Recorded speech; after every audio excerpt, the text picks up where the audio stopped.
How about a round of applause for our lovely piano player?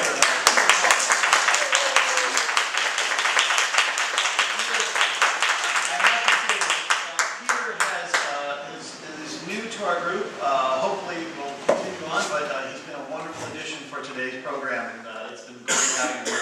And Peter himself has brought a little surprise, which is going to be part of this show, which you'll get to enjoy, which only Peter can do.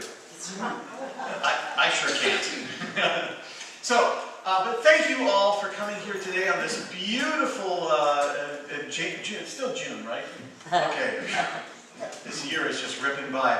So thank you all for coming here today. We really hope that you have a wonderful time. We look forward to hearing you laugh and enjoy, and we've got a special treat for you today. So, as you know, we are those thrilling days of yesteryear. We are rounding up our 13th season here at the Oak Park Arms.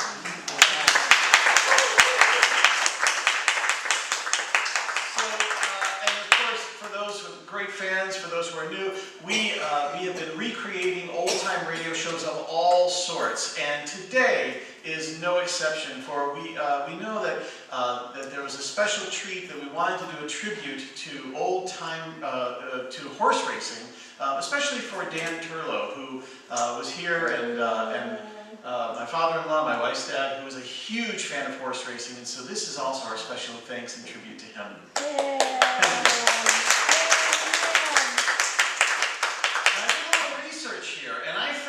That in 1953, it was a very exciting year for horse racing.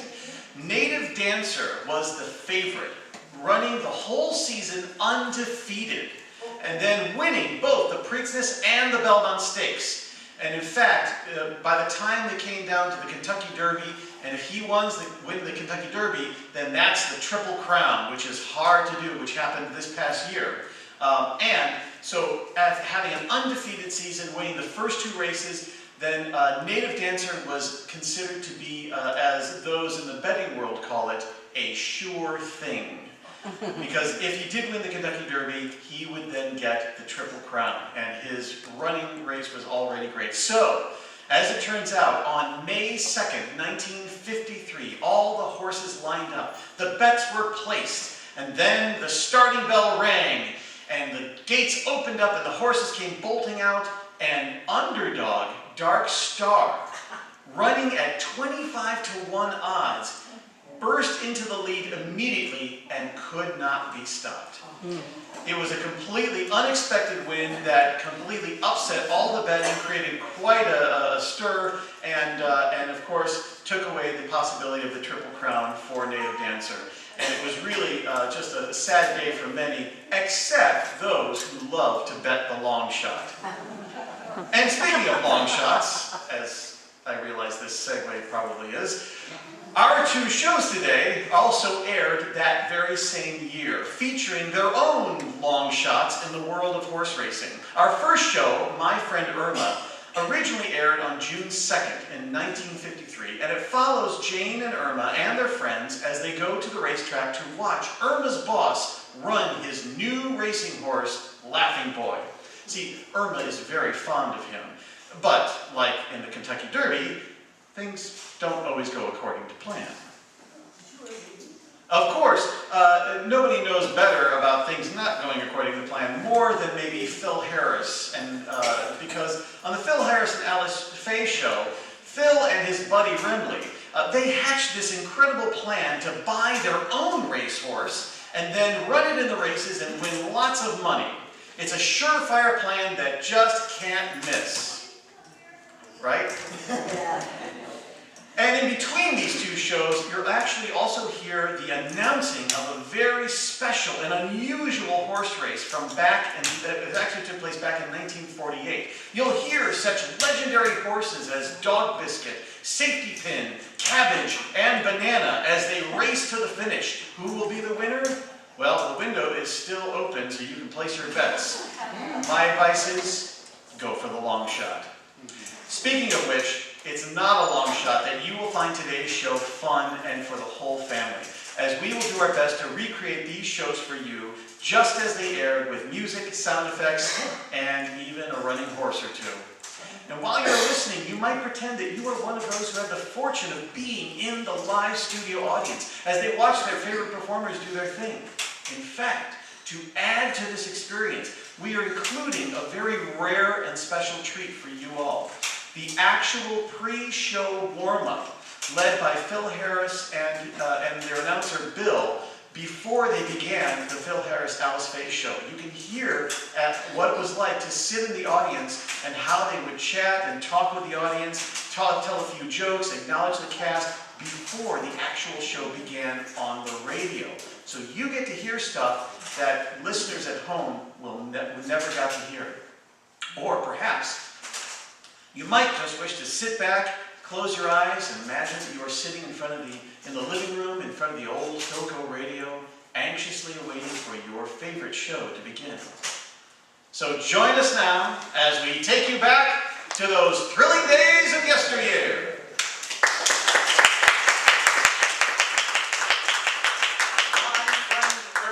Created by Cy Howard, transcribed from Hollywood, and starring Marie Wilson as Irma and Kathy Lewis as Jane.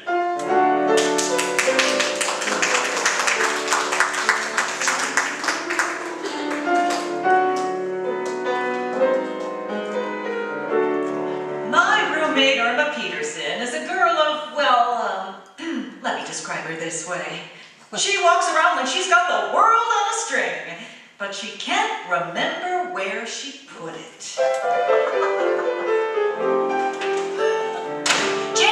Jane, where are you? Right here, Cookie. Oh, Jane, wait until I tell you. Oh, no. Just take it easy, take it easy. You know how rattled you get when you're excited. All right, I'll be calm. Good. Now, what's it all about? Well, you know my boss, Mr. Clyde, is married. Of course I know. Well, now they have a horse. A horse? Yes, after all these years. What are you talking about? Well, Mr. Clyde's always wanted a racehorse, and he bought one. Yeah, well, go on, honey. I think I'm starting to make contact with you. Well, this Saturday, Mrs. Clyde has invited all of us to be their guests at the racetrack. Oh, yeah? Well, isn't that nice? Yeah, Mrs. Clyde says we're going to watch the horses run in a box. I see. I suppose poor Mr. Clyde spent so much money on the horse he can't afford seats, and, well, I'll have to sit on boxes. Oh, no, honey. It's not that kind of a box. Oh. Now, tell me, what's the name of Mr. Clyde's horse? Well, his name is Laughing Boy, and I'm sure he's going to win. You know, as they say at the track, he'll come in on his nose. Oh, yes. I see you know all the terminology. Well, naturally, Jane, I should know all about horses. We have plenty of them on our farm in Minnesota. Oh, did you? Yes. Why, many a morning I ran into the house screaming, "Daddy, come into the barn! The old gray mare's just had another calf!" Irma, that's colt. Oh, Jane, you know so little about these things. A colt is a boy, a calf is a girl.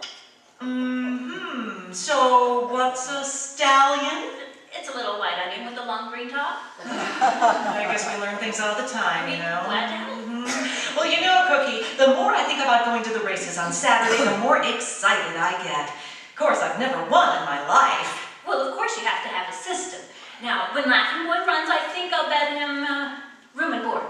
Oh, no. That's across the board. It means you bet win, place, and show. You understand? Well, naturally. I'm sure if he shows up in the right place, he'll win. Oh, no. It's not quite it, honey. Win means first, place is second, and show means he came in third. Irma, now tell me the truth. I know you were raised on a farm with horses, but have you actually been to a horse race? Oh, just once. You understood everything that went on? Why, certainly. What do you mean? Well, for instance, did you see them take the horse into the winner's circle and put a wreath of flowers around its neck? Oh, does that mean he won the race? Well, sure, certainly. Why do you think they put the wreath of flowers around his neck? Oh, I just thought he got back from Honolulu. Yeah. Well, I'll tell you what, Cookie. Since you don't know your way around, and I don't know my way around... Well, maybe the maestro and Mrs. Riley can advise us. Mrs. Clyde wants me to invite him too. Oh, well, that's great. See, that's what I'm saying. Why don't we take all of our money and put it in a pool? No, Jane, we're invited to the track. Why should we go swimming? Honey, Just tell me, how much money have you that you'd like to bet? Well, about $10. Ford like to bet on horses that pay about 40 to 1. I see. And the rest I'd like to put on long shots. Come in. If you don't mind, it's me, Maestro Wunderkind. Hello, Jamie and Irma, my two musical masterpieces. One, a Strauss waltz, the other, the Nutcracker Suite. Oh, Maestro, how much money have you got? Money? You mean the money I have on me, or the money I keep hidden under my mattress, or the money I have in the bank? Well, all together. $7.42. That's not including government securities. Government securities? Yeah, I have 3 2-cent stamps I haven't touched yet. Well, you must forgive her, Maestro. It's her enthusiasm. Mr. and Mrs. Clyde have invited us to the track on Saturday, and this includes you and Mrs. O'Reilly. Ah, isn't that nice of them? Yes, Mr. Clyde has a horse called Laughing Boy, and I think we all better bet on him. Well, it all depends on how he got his name. Does he laugh after the race, or does he stop to laugh at the horses in front of him? Oh, that's a good question. Maestro, do you go to the track often? Often? I wouldn't say that. Naturally, being a musician, like all good musicians, horse racing is below our cultural level.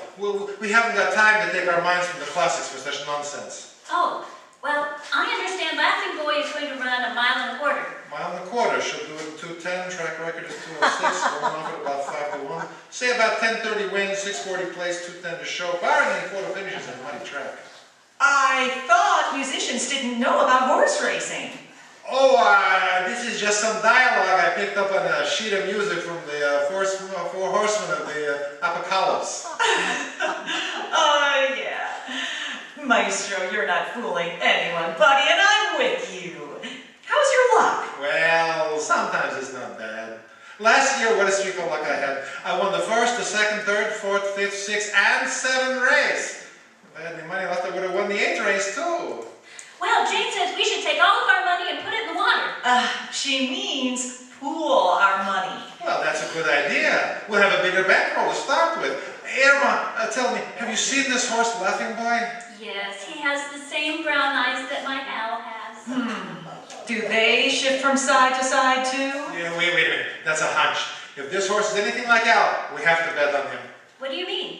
Have you ever seen Al take off? I once saw him running away from his landlady, and I guarantee he did the mile in less than a minute. Well, we'll leave it up to you, Maestro. Irma's putting up $10, and I'm putting up 10, and it'll be up to you to put up...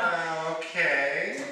Put your arms around me, honey, hold me tight. Cuddle up and huddle up with all your Listen to that, Mrs. O'Reilly. Put your arms around me, she says. Who could she find with arms 10 feet long?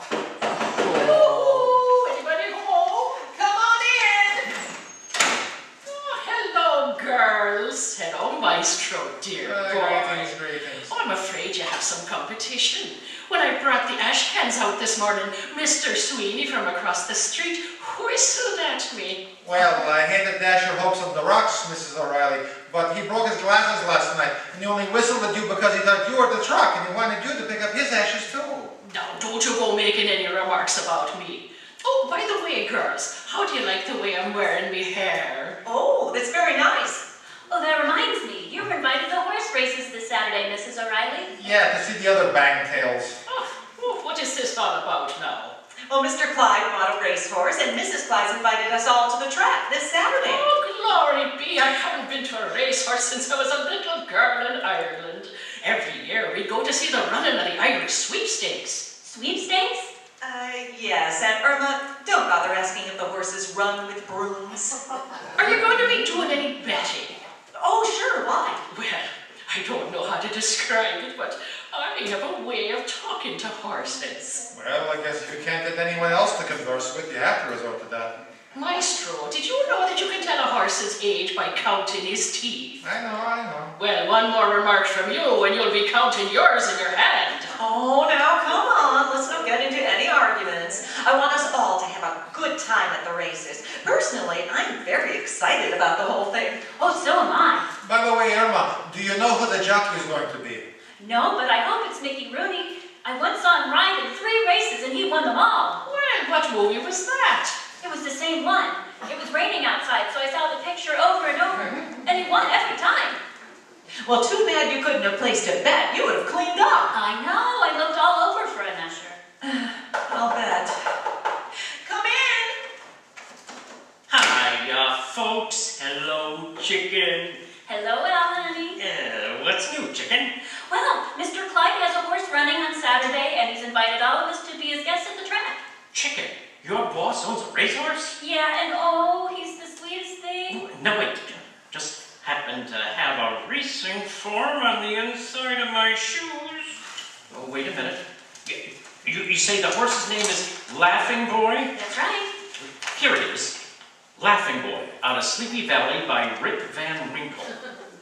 Sounds like a really peppy family. Has he won any races? Let me see. Well, according to this, the only race he won was when he beat the trainer to the feed bag.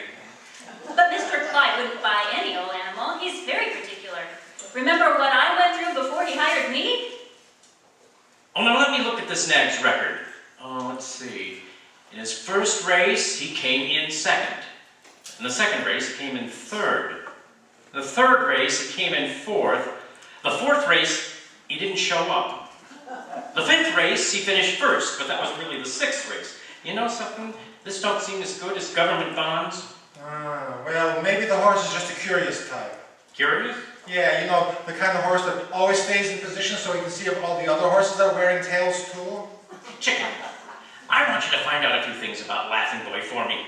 Well, what, Al? Well, for instance, find out if he's a hay burner who likes a fast track, or is he a nag who likes to hug the rail, or is he a good mudder? All right, I'll ask Mr. Clyde. Now, what are you going to ask him?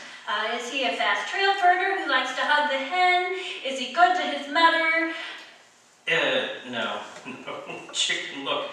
Why is it every time I put some plain sensible words in your head, it comes out like it was a free-for-all in a fight and you lost? Al, why don't you just stop trying to work all angles? We're all going to the track to have fun, and that's all. Oh, sure, we'll do all right. Gee, I'd better get into work. Mr. Clyde may be expecting me to come in early today.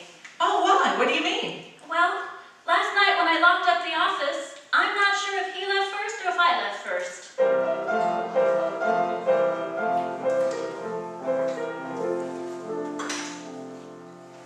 Good morning, Mr. Clyde. Good morning. How are you, Miss Peterson? Well, I'm a slow starter, but be careful at the halfway post because I really get going when you stretch me. What are you raving about? Well, that's racetrack talk, and I want to be ready Saturday when Laughing Boy runs. Laughing Boy isn't running Saturday. Why not? Well, I'm getting rid of him. I bought a new horse, Dancing Girl.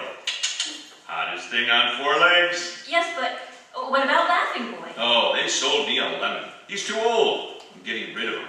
Getting rid of him? Yes, he's kaput. Kaput? Yeah. Well, are you selling him? Well, not exactly. Well, is he being put down to pasture? Not exactly. If you're not going to sell him and you're not going to put him out to pasture...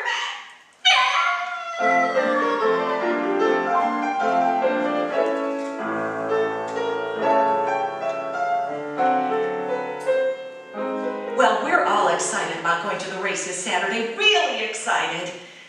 Sweetie, what's bothering you? Oh, Jane, I'm worried about Laughing Boy. Is there any way he could be cured? Cured? What's he got? Kaput. Kaput? Kaput. I never heard of it. No, Irma, darling, this is not a disease. It's just an expression. An expression. Yeah, like if Mrs. O'Reilly was wearing a bathing suit, somebody might say, "Here comes Sweetie Pie." Why, Maestro, oh, you dear. See, it fooled you. Happens to be an expression used by circus people. Sweetie Pie was the name of a famous elephant. Why, you old flea-bitten monstrosity. You should talk with that bushy hair and long nose. You look like an anteater wearing a feather duster. That's what you do. Oh, please, I'm worried about Laughing Boy. Jane, what do they do to horses that are too old or too sick to run anymore? Well, I guess they either put them out to pasture or they send them to the, it's nothing for you to worry about. Yes, there is. There is not. Honest, hon. It's no use, Jane. I know when you're holding something back. You always look out the window and polish your nails. Well, what's so unusual about that? With your glove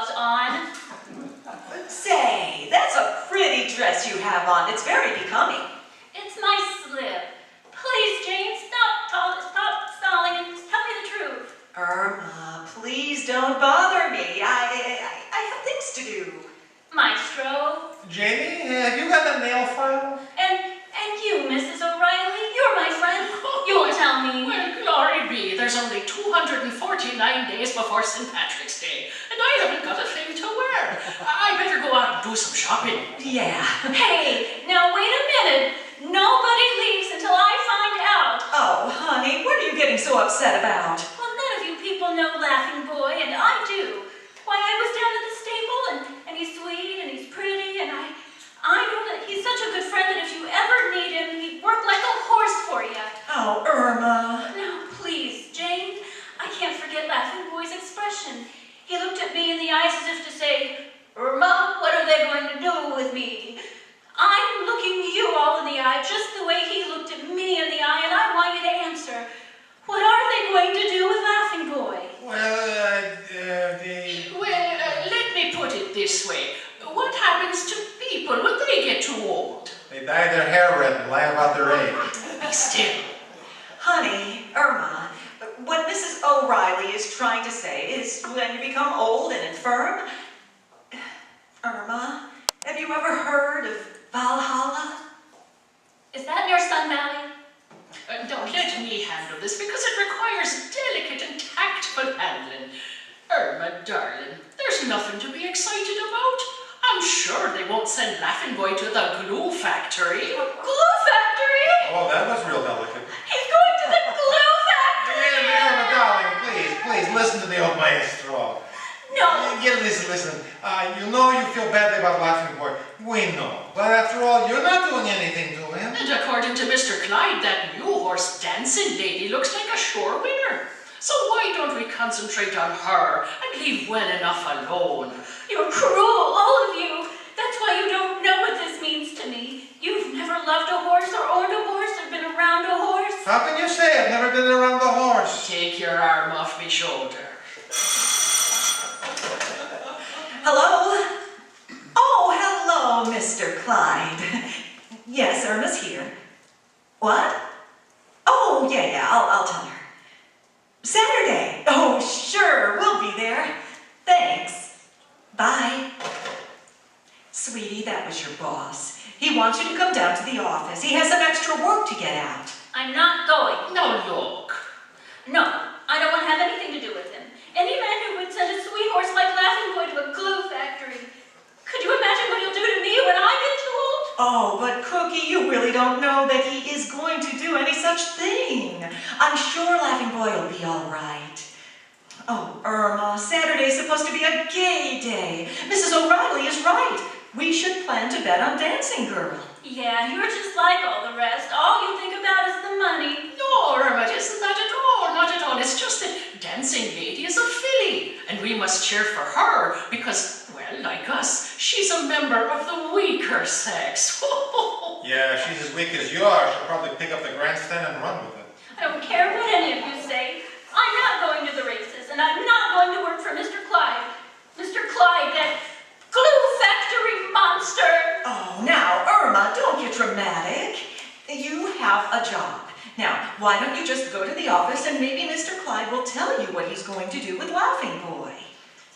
All right, I'm going to put it directly to him, and believe me, if he's going to mistreat Laughing Boy, I'll report him to the Society of Prevention of Cruelty to Animals.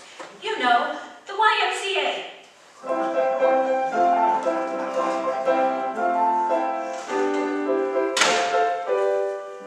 Well, Miss Peterson, so you finally got here. Well, I came as fast as I could.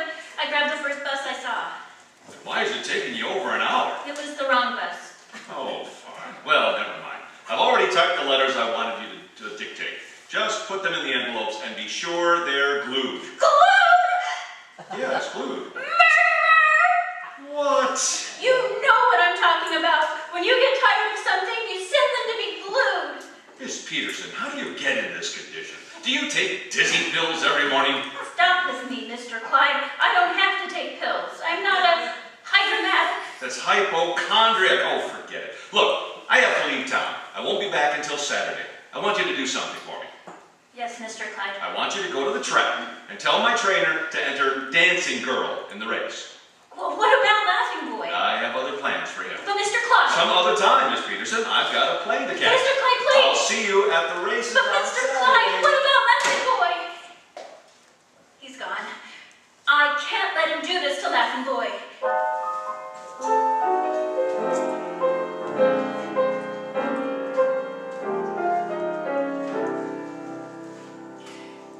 see Laughing Boy's stall. Oh, there he is. Hello, Laughing Boy. Isn't that sweet? He recognizes me. Gee, I wish you could talk, Laughing Boy. Mr. Clyde wants to get rid of you. Calling him names won't help. He wants to make glue out of you. Why, if he does that, I'll never lick another stab in my life. What's that? Oh my gosh, you can talk. Of course I can talk. Oh, it's you. My name is Henderson. You must be Mr. Clyde's trainer. That's right, miss. What are you doing here so early in the morning? Well, Is there something I can do for you? you see, I'm Mr. Clyde's executive secretary and general bony face. Oh, And he sent me to tell, hey, by the way, who's the other horse that keeps looking at Laughing Boy? that's Dancing Girl. I haven't had orders officially yet from Mr. Clyde. I think he would want me to race her instead of Laughing Boy. Why? Well, Laughing Boy just doesn't seem to have any spirit. The last workout I gave him, he barely made it to the track. What does Mr. Clyde want me to do with him? He wants you to run him in the race. Are you sure? Yes, he says he has other plans for Dancing Girl. Can't see why he wants to run Laughing Boy. Believe me, this nag would be laying down right now if he wasn't in such a narrow stall. Well, don't worry, Mr. Henderson. He's what you call a sleepwalker. If those are Mr. Clyde's orders, I'd better go up to the office and put him in as an official entry. Bye, miss. Bye. Now, you see what I did for you, Laughing Boy? Now you must run the race or, golly, I'll lose my job. Oh, I see. You want to go over to Dancing Girl. Okay, come on. Maybe if you had something to run for. There, now you're both together. Oh, how sweet, just like Al and me. If you really want to make her proud, you'll win today.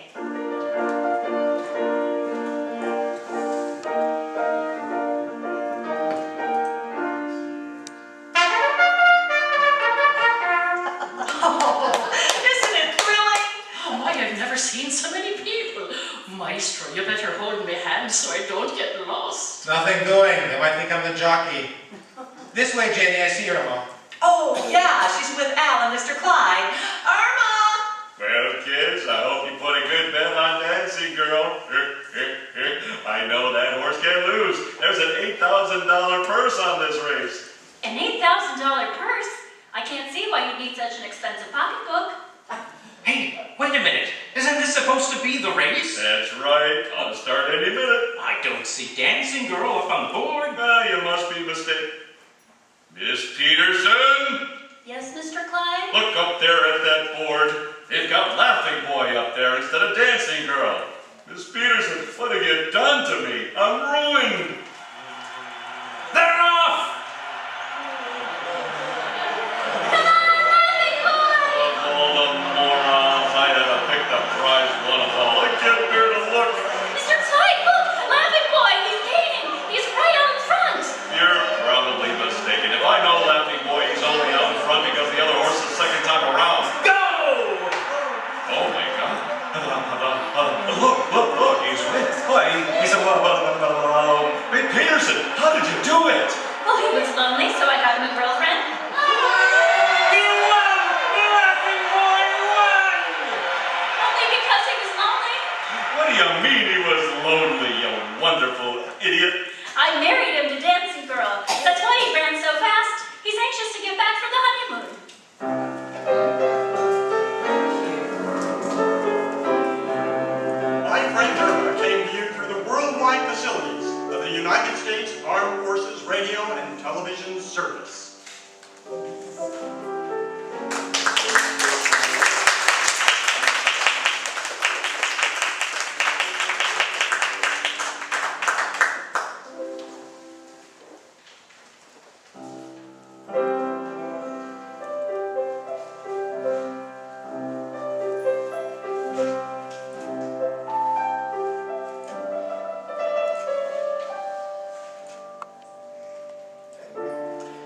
It's a beautiful day for the race. Stu Chan is the favorite today. Assault is in there. Dog Biscuit is 3-1. Safety Pin has been scratched. And 20-1. Feedle Bomb. Now approaching the starting gate. And there they go! And it's Stu Chan out to the front. Cabbage is second on the rail. Beautiful Linda is third by the length. And Fiddlebum. Around the first turn, Stu Chan is still in front. Cabbage is second by a head. Cabbage by a head! And Beautiful Linda is third. And Fiddlebum. Into the back stretch, Dog Biscuit is now leading the pack. Lady Avalon is second, very close. Banana is coming up through the bunch. Banana coming up through the bunch! And Fiddlebum. At the half, Stu Chan still out in front. Apartment House is second with plenty of room. Assault is passing Battery. Assault and Battery! Notary's Old Jack is fourth. And in last place by 10 lengths, I believe it is, yes, it is Fiddlebum. Around the turn, heading for home, it's Stu Chan and Dog Biscuit and Girdle in the stretch. Flying Sylvester is third, and Mother-in-Law is nagging in the rear. And now they come down to the wire, and it's number one, and now number two, and it's very close. It'll either be a photo finish or an oil painting. And now Lewis speaks with the left, and now Lewis is in there slugging, and it's a battle, and they're all tearing the hair. There's hair all over the ring. There's hair all over the place. I don't know whose hair it is. It's mine. And there goes the winner!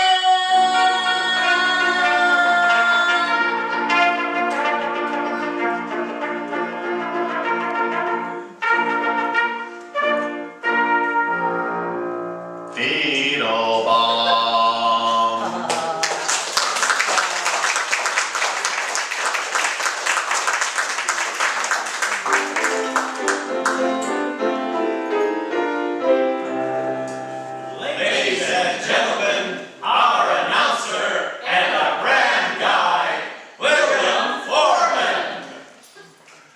First of all, I'd like to welcome you here to our show this afternoon on behalf of our sponsor. We're one of the few remaining radio shows that's lucky enough to have a sponsor. So if you enjoy yourself during the next half hour, you could do us all a big favor, if you could. And that is, sometime next week, stop by your neighborhood RCA Victor dealer, pick up a 27-inch television set or a record player, something, because we'd all like to be working up here next year at the same time. Incidentally, this is the start of our third year for RCA. And of course, as you folks know, now Phil is on his own. One more thing I'd like to tell you. This year we're changing our time. It's going to be a big lineup on Friday nights. Bob Hope, followed by our show. We hope you remember, when you hear our show, to tune in Friday nights for Hope and Harris. So let's get Phil off to a big start on his new time. Back to Bob Hope. So let's give a big welcome to Mr. Phil Harris. Let's hear it. Thank you. He's right. Seriously, ladies and gentlemen, I can't tell you what it means to me to have me come out here all by myself, and you're all applauding, and you've got those smiles on your faces, and I just want to tell you, I love you for it, because I need it. I've been with Jack Benny for 16 years, and that ain't no money connected with that guy. All he does on Saturday is take you into a dark room, give you one fast chorus of Love and Bloom, and you've had it, Dad. Anything you could do to help me earn an honest living, the time is now. I'm off to a bad start. When I married Alice, they told me she had money. I'll be damned if I can find it. I've looked everywhere. They told me her brother might have it. I'd lived with him for 2 weeks. Nothing. Ain't nothing. Well, we do have a good show for you.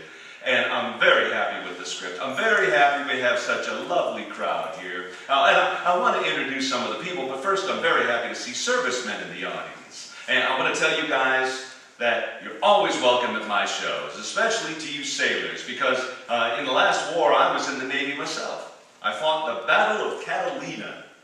Yeah, you may be laughing, but we lost 8 lobsters traps over there. Now, they had a unique way, and you'll get a kick out of this, you guys in the Navy, of selecting their enlisted men from what they did in private life. For instance, I went in with a couple of buddies of mine. One of them was a street cleaner, and they put him up as a minesweeper. Then, one of them was a construction guy. You know, he tore down buildings and everything. They put him up as a destroyer. How I ever wound up on a ferry boat, I'll never know. walked into the barber shop and he said, "How many ahead of me?" The barber says, "3." The guy went out, he don't come back. Comes in the next day, says to the barber, "How many ahead of me?" The barber says, 3. The guy goes out, he doesn't come back. Well, the barber's going crazy. He don't know what to do. So he says to the bootblack, he says, "Look, every day a guy comes in, he wants to know how many ahead. I tell him, he goes out, he don't come back. If he does it tomorrow, you follow him. I want to know."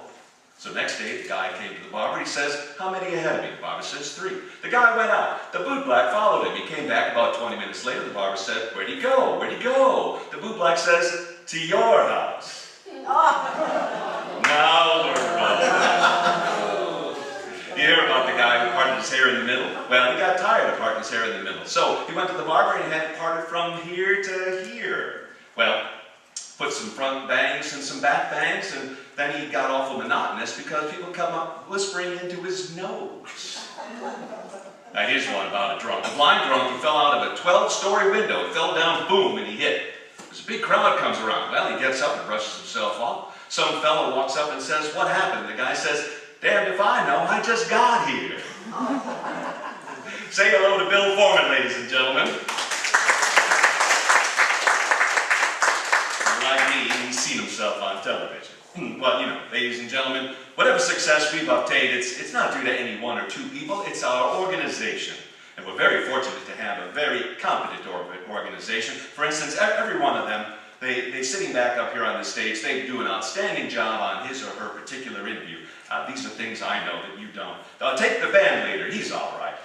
We're all very happy with him in as much as he's one of our up-and-coming geniuses as far as the music is concerned. And I'm not kidding, I'm on the level. Already he's had 2 things already played at the Hollywood Bowl. And he's been nominated 6 times for an Academy Award. Last year he was nominated again and lacked a few votes, so winning it all for that beautiful directing of that music you heard in the wonderful picture, The Hans Christian Andersen Story. Ladies and gentlemen, Walter Scharf and his orchestra.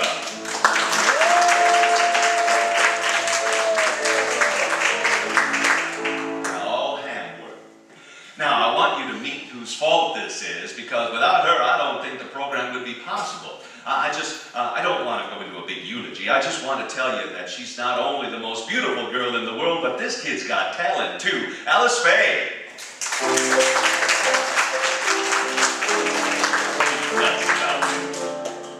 Now, here's a couple little girls who play the part of Alice and Phyllis, and they too are 2 of the outstanding little actresses in our business. They've been with us ever since we started. We've watched them grow. They're wonderful and just as clever as the Dickens. Janine Roos and Ann Whitfield. Come on.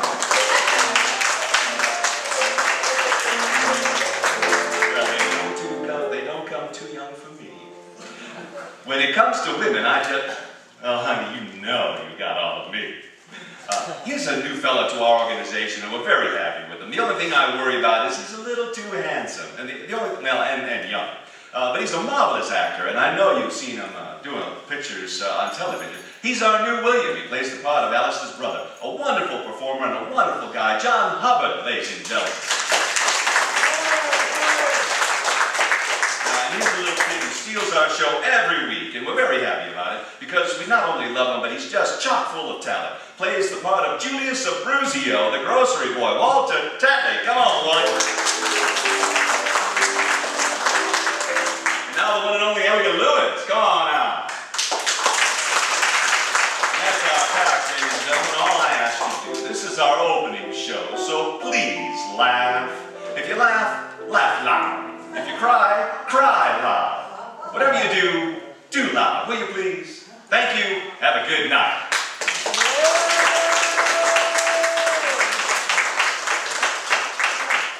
Sorry, mister, you can't go in there. Can't go in? What do you mean I can't go in? I gotta go in. The show's ready to start, and you can't go in, so don't give me any trouble. Now, wait a minute, buddy, wait a minute. Don't you recognize me? Look, the curly hair, the lovable personality, that deep, rich voice. Oh, excuse me.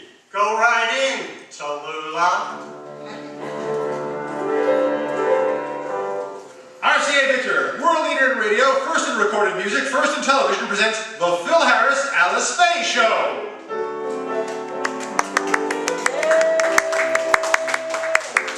For your enjoyment, here at the Phil Harris Alice Faye Show, transcribed and written by Ray Singer, Dick Sherlock, and Ed James. with Elliot Lewis, Walter Tetley, John Hubbard, Janine Ruse, Adam Whitfield, Walter Sharp music, and yours truly, Bill Foreman. The title of tonight's little monstrosity is A Day at Santa Anita, or That's a Horse on You. But first, however, here's a word from RCA Victor. Your mealtime problems, like that of most homemakers, is to come up with new menus for your family to take the humdrum routine out of 3 meals every day. An RCA Estate gas or electric range will solve your problem. See how the new RCA Estate coaxes exciting new flavors from familiar foods with new modern cooking methods. Before you buy, see all the years ahead features of the RCA Estate range. It grills, bakes, and barbecues, and does it all at the same time. Look up your RCA Estate dealer in the pages of your phone book. Let him show you these new RCA Estate ranges, gas or electric. And now, the stars of the RCA program, Alice Faye and Phil Harris. A fool and his money are soon parted. That's what they say. That's what Alice Faye says, too. And she doesn't mean King Farouk. She's referring to that carefree, lovable, debonair man about town, Phil Harris. I'm walking behind you on our wedding day, a 45 in each pocket, and they're both RCA. Oh, hiya, honey. How's every little thing? Oh, you look fine. Why? Oh, hey, wait a minute, Alice. There's no way to talk.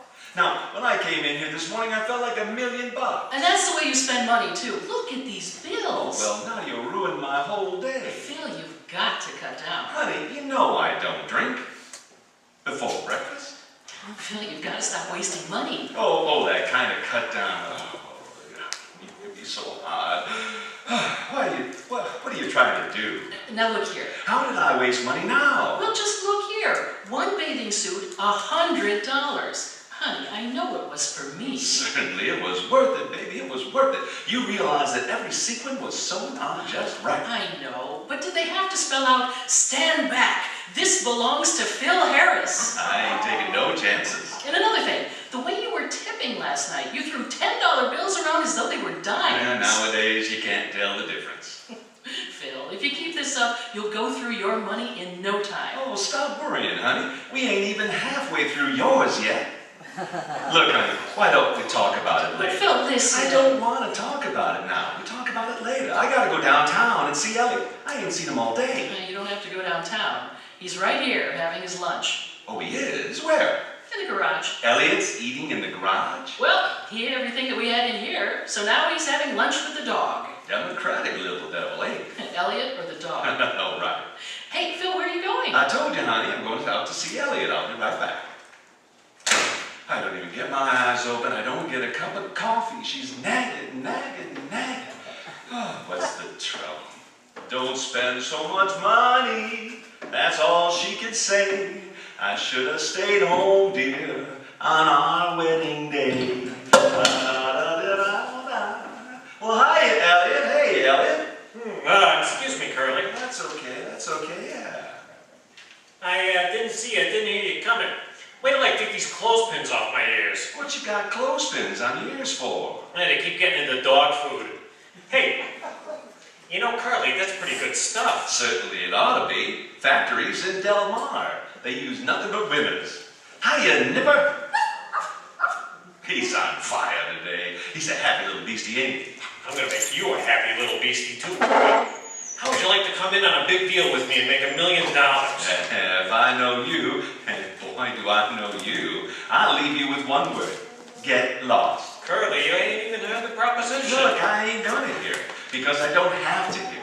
I just had a lot of trouble. Alice has been nagging, bawling me out for throwing money away. So I ain't gonna spend no more money, no more propositions, no more chances. Look, Curly, how much money did you throw away? A couple $100. What? Well, that's great.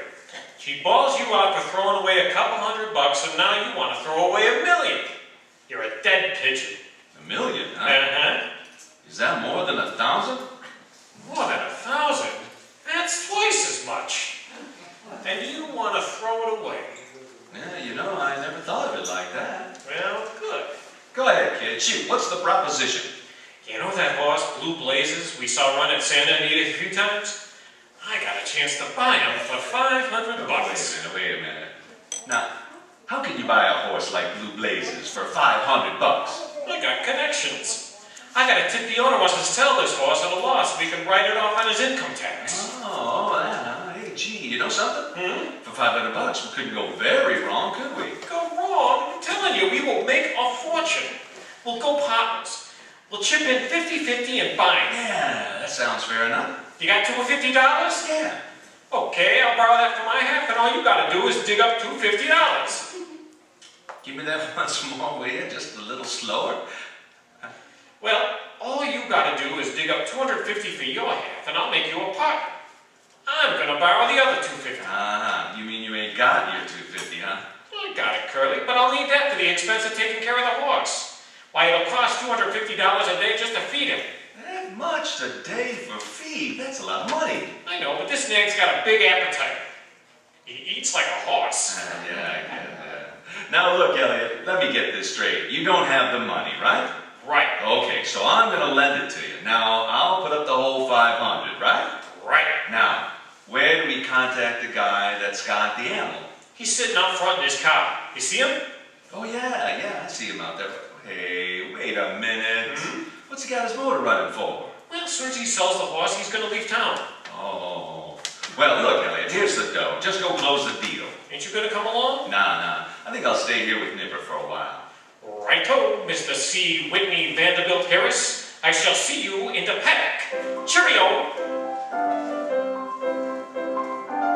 Alice, Yes, William. shall I take the children over to Mother's? Please, Mom, we'd like to see Grandma. Well,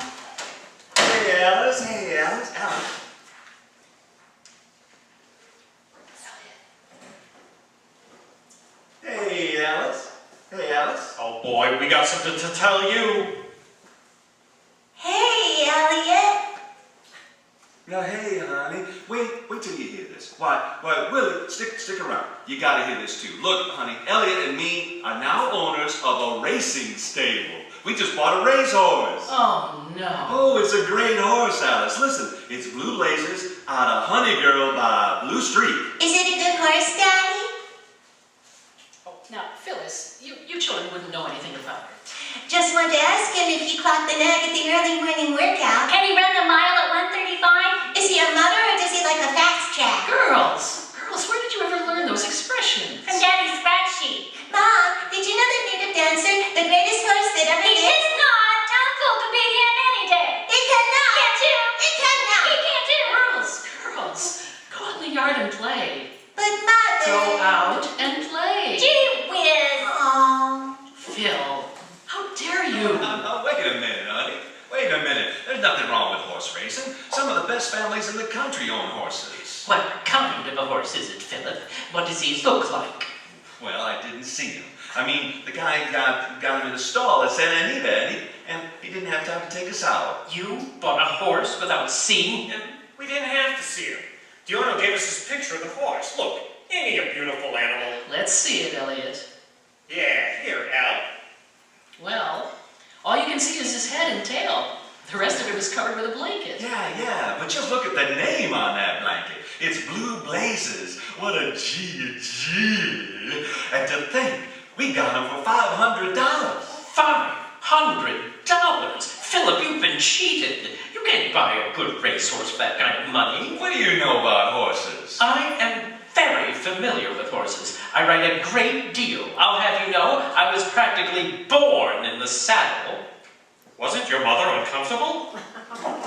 Listen, William, I'm telling you, this is a great racehorse. It'll break records, and I don't mean RCA Victor records. I just threw that in. Do you mind? I just threw that in. Oh, no, I don't mind. Okay. Nowadays, you gotta throw in plugs whenever you can. Whenever you get a chance, I'll throw it in again. RCA Victor, RCA Victor, RCA Victor, RCA Victor. Sell them, fellas, please, sell them. Records, he says. I can take the most broken down animal in any riding stable and beat this hay burner you've been stuck with. Oh, you could, huh? Well, let me ask you something. Would you like to have a little match race and make a little bet on it? All right. How much would you like to bet? Just a minute. Alice, how much would I like to bet? Oh, never mind, Philip. Never mind the money. When would you like to hold this so-called race? Why not right now? They're not racing at Santa Anita today. I feel confident their turf will be in adequate condition. Fine, fine.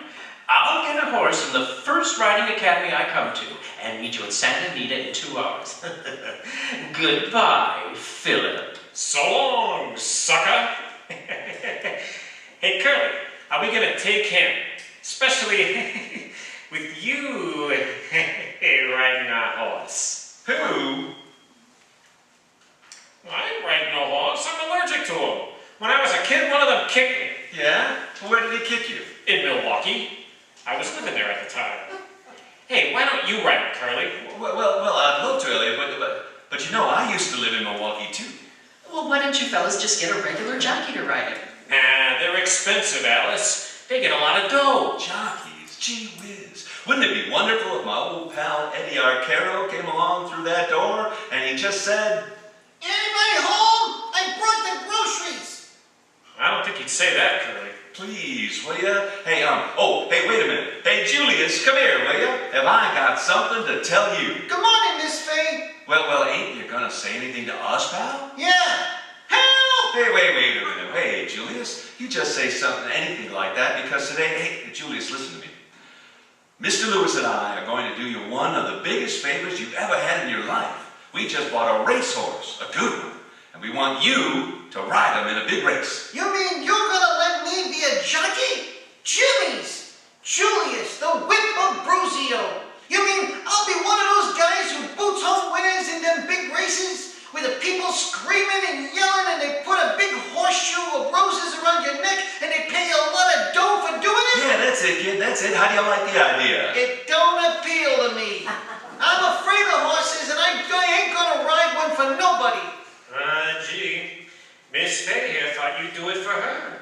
She's gonna watch the race, you know. She's gonna be awfully disappointed if you ain't riding. You want me to, Miss Fay? Well, In that case, I'll do it. With the woman I love to cheer me on, I shall ride like the wind, and neither rain, nor snow, nor sleet, nor hail shall stay this courier from the swift completion. All right, ride the horse first, deliver the mail later. Hey, we're leaving for the track now, Julius. Can you go with us? Certainly. This is the last order I have to deliver. Hey, Alice, would you like to see the race too? I wouldn't miss it for the world. I'll get my coat and be right with you. I don't know. Most husbands come home with candy or flowers. Mine comes home with a racehorse. But that's my bill. Hey, this is a beautiful track, Phil. You know, I've never been here before. Wow! Where's this hay burner you two guys own? All right, don't get nervous, don't get nervous. He's over there in one of them stables. Now, Julius, you and Alice wait here, and Elliot and I will go over and get him. Come on, Elliot. Yeah, gosh, I can't wait to see Blue Blazes, Curly. You know, with proper training, he might turn out to be another Esther Williams. Who? Esther Williams. What's the connection? I happen to like Esther Williams. Ah, me too. Oh, Esther. Oh, boy. Lemonade. Lemonade. Well, I also happen to be thirsty. Hey, Elliot. Hey, look over there. Yeah? There it is. There he is. That's our horse. Boy, he's a beautiful beast, ain't he? Yeah. He's got a lovely voice, too. Sounds like Crosby. Hey, Curly, lead him out of the stall so we can get a better look at him. Okay, I'll get him right out. Okay. Now, take it easy, boy. Boy. Oh, hey, look at him. Come on. Boy. Over here. No, over here. Whoa, boy. That's it. Hey, Curly. Yeah? Let's take the blanket off. I can't wait to get a good look at it. Wait a minute. What are you, nuts or something? What did I do? You can't take the blanket off one of them high-class horses. What do you want them to do? Catch cold? What are you, silly or something? Take that blanket off. They get the croup or the scoop or the rope or something. Yeah, they get loaded. Don't expose it. Just wait until we take them over to the track. Come on. Okay.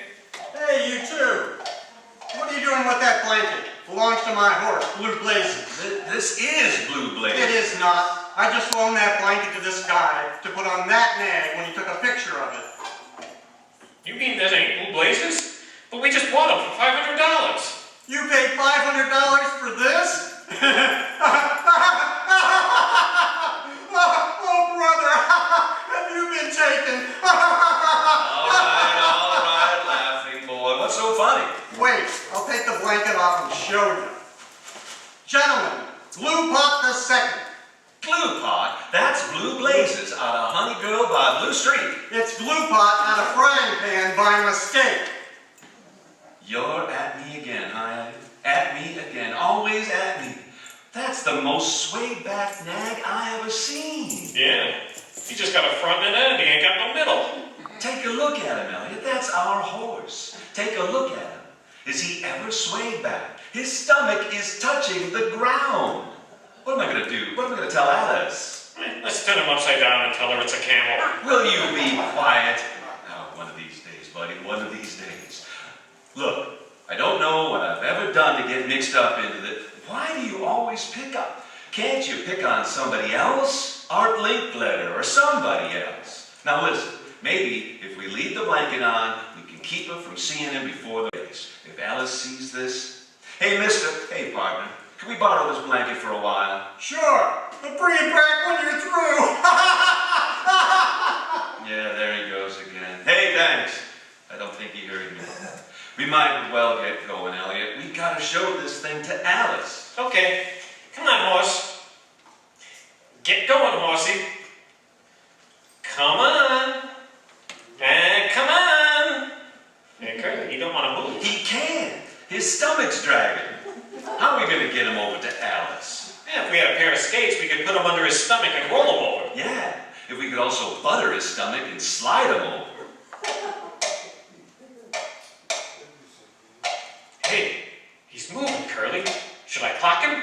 With what, a calendar? Better be sensible, will you? Let's get this over with. Come on. All right. Elliot, this is the last time I'm ever going to listen to you. You talked me into buying the world's most broken down nag. Don't blame me. How did I know the guy was a crook? And besides, how do you know he can't run? Just because he's built funny doesn't mean anything. Well, He might be a great runner. I certainly hope so, because I got to go through this race. Elliot, now, don't say nothing to Alice. Don't say a word. Put the blanket on, maybe she won't notice. Yeah. Watch him, we're getting close. Hi, Alice. Hi, here's our horse. Ain't he beautiful? Well, he has a lovely head and a nicely braided tail. Take the blanket off so I can see the rest of him. Yeah, let's leave well enough alone. I can't ride the horse with a blanket on. I'll take it off. No, wait a minute, Julia. Don't. Oh. Well, it's off. Holy jumping Jehoshaphat. This is a horse? Sure, it's a horse. Count his feet. How am I going to win the race with a thing like that? Every time he takes a step, his stomach bounces along the ground like a basketball. I can't ride him. I'll have to dribble him around the track. Oh, Phil, how could you buy such a thing? It's the most sway-backed animal I've ever seen. He ain't swing back. No? Well, you could sprinkle snow on his back and use him for a ski jump. He looks like a roller coaster that got away from Cinerama. He may not look like much, but he'll beat Willie's horse. Come on, Julius, mount him. Are you kidding? The only one that should mount this thing is a taxidermy. I wouldn't be found dead on that nag. I'm leaving. Now, wait a minute, Julius. Wait a minute. Where you going, Julius? So long, chumps. Well, there goes Willie Shoemaker's boy. Now, what are we going to do? Curly, you'll have to ride him. But I can. Look, I can't get on a horse like this. Oh, Phil. What? Phil, here comes Willie. Oh, okay. Now, I'm going to have to ride him. Look, I want you two to defend Glue Pot in front of Willie, or I'll never live this down. Now, help me out now. Oh, boy. Oh, steady. Well, Philip, I'm ready for the race. This is the horse I'm going to ride. Now, what's that? It's a horse. What'd you think it was? Well, the way it sags in the middle, I thought it was a cheap mattress. Philip, he's so sway He back. is not. He's tired, that's all. He ain't even 1 inch swayed back. He just happens to be the only racehorse in the world whose stomach starts from a kneeling position. Philip, surely you don't expect to beat me with that old thing? He ain't old. Of course he ain't old. You just watch him. I'm gonna, when I go up to his and get him in the saddle and I say, giddy up, go, giddy up. Curly, What? there's something I forgot to tell you. What? The owner told me when you want him to go, you don't say giddy up. Well, what do you say? Just yell in his ear. To arms! To arms! The British are coming! Well, let's get the race started. Okay, fellas, get on your horses. All right, Elliot, I'm on mine. Philip, don't just stand there. Get on your horse. I am on my horse. Phil, pick up your legs. Your knees are dragging. All right, get ready, fellas. When I say go, you stop. Steady, boy. Steady now. Now look, old buddy. We're gonna break fast and then take to the rail. On your mark, get set, go! We're off. That's good, boy. That's it. Easy now. Curly, We're neck and neck. Curly, Curly, I just hope I don't override you. Curly! What? Come back here and get your horse. Oh, with the excitement, I guess I forgot him. I wondered why I was breathing so hard. Hold the horse, Elliot. I'll get on him again. Wait till I pick him up. Oh, Phil, Willie's way ahead of you. Why don't you give up? A Cherokee never gives up. This horse can run, and I'll beat that Willie yet. Now, come on, boy, let's go.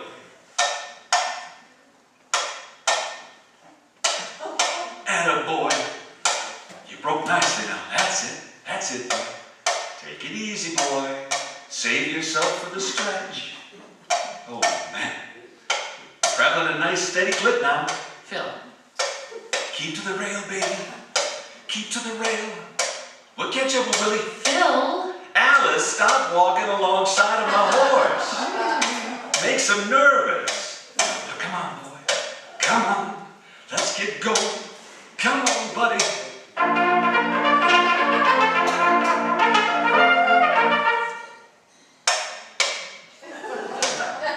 Now we're traveling, baby. Oh, Bluey. We're gonna win this plot yet. Now, come on, Bluey. Come on, old buddy. We're at the quarter pole already. Hi, Curly. About time you showed up. I've been waiting for you. All right, don't be funny. Where's Alice? She ran up ahead to brush some stones off the track. I'm right here, Phil. Honey, why don't you give up? Why should I? If not gonna give up, I'm doing it all right. I'll beat that brother of yours, and it's the last thing I do. Come on, baby. Please, for Papa. Come on.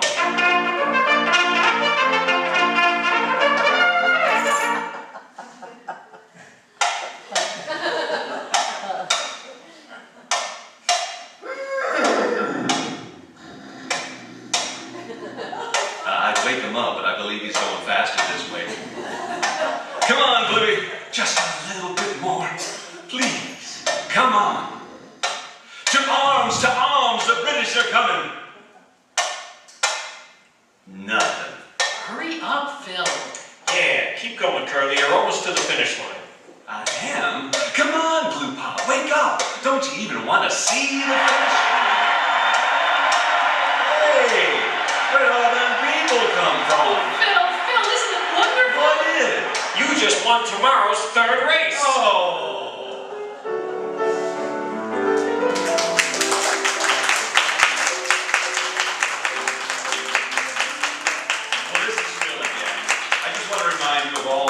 New time following Bob Hope on Friday night. It's what we call H&H night. That stands for Hope and Harris and Hope. Harris and Hope. Harris. Well, good night. Good night, everybody.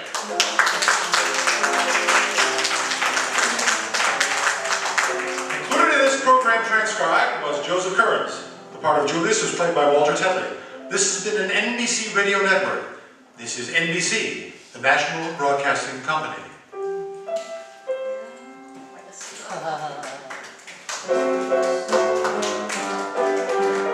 Ladies and gentlemen, thank you so much. We hope you've enjoyed our lovely and humorous trip off to the track. And whether or not you your horse came in or is still at the gate, we are all winners in today's show because we've laughed and enjoyed some more classic and memorable moments from the golden age of radio. And while this wraps up our 13th season here at the Oak Park Arms, you can bet that we're already planning an exciting 14th season for you beginning in September. More Phil Harris and Alice Faye, along with Jack Penny, Mel Blanc, Duffy's Tavern, Lux Radio Theater, Command Performance, and tales well calculated to keep you in suspense. All recreated for you live on stage right here at the Oak Park Arms. So be sure to join us Sunday, September 13th, right here at 2 o'clock in the afternoon. You can always check out our website at www.ttdy20150628.com for the latest updates and show information. And now for the cast of Those Thrilling Days of Yesteryear, featuring Ken Ball, the lovely Amy Kennedy, Ann Turbo, Lars Sigma, Val Lewinsky, John Corona, Don Dingle, and Matt Gilbert. And of course, no radio show would be complete without the synchronous sound effect silence of Pam Turlo and John Corona. Horses do come alive. And also special thanks to our magnificent musical magic of Peter Ho on the piano. And I am your ttdy director and producer, Ben Dooley. Thank you so much.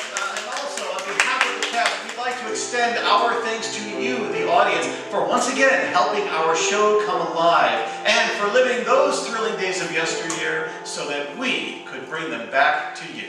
Thank you.